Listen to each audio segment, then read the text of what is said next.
The results of the One News Varian poll released in June 2026 sent a shock through the country's political establishment. Major party support is at its lowest since the first MMP election. Labour dropped to 32%, National to 29%. Additionally, Chris Hipkins fell behind Christopher Luxon as preferred PM. Meanwhile, uncommitted voters surged 5% to 14%. The simultaneous decline of the two largest parties creates a space in the political center that hasn't existed for decades. With a record number of voters looking for an alternative, the traditional rules of the campaign no longer apply. The right bloc is currently navigating a narrow path toward power, with projections placing their coalition at 60 seats. Much of that support is anchored by New Zealand First, which has risen to 11% in the latest poll. Opportunity Party leader Chuli Wong argues that this surge represents a reliance on pendulum politics. She claims these traditional power brokers use social division to maintain their influence. This faction often relies on a nostalgic view of the country's past. The concern for some voters is that this approach prioritizes cultural grievances over the complex systemic issues facing the modern economy. For the electorate, the choice isn't just between two leaders, but between two different eras of engagement. One side risks a return to the polarized, fractured environment that characterized earlier decades. Projections show the left bloc maintaining a lead of 64 seats, even as Labour's individual support hits a historic low. Smaller parties are the ones sustaining this lead. The Greens have climbed to 13%, which would give them 17 seats in the next parliament. This contrasts with the declining influence of minor parties on the right. ACT has recorded its fourth consecutive drop in the polls, falling to 6%. Te Pāti Māori has now become the essential factor in these projections.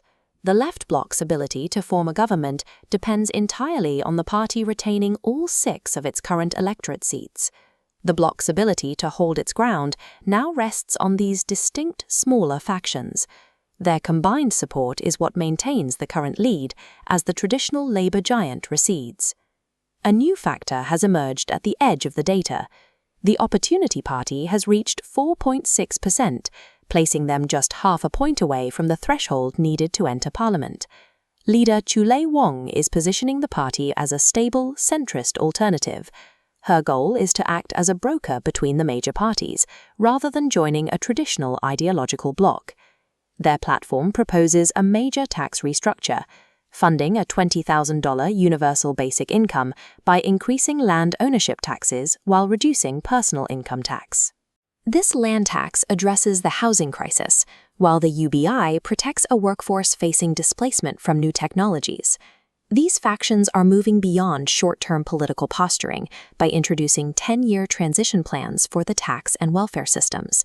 They are betting that voters are looking for these types of structural proposals.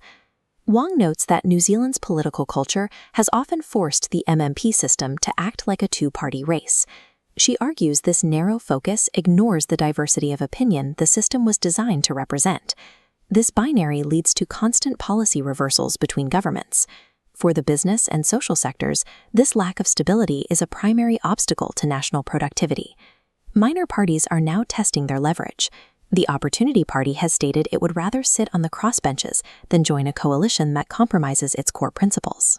The 2026 data suggests that the era of two-party dominance is giving way to a more complex MMP reality. Minority factions are successfully using their leverage to dictate policy directions that the major parties can no longer ignore.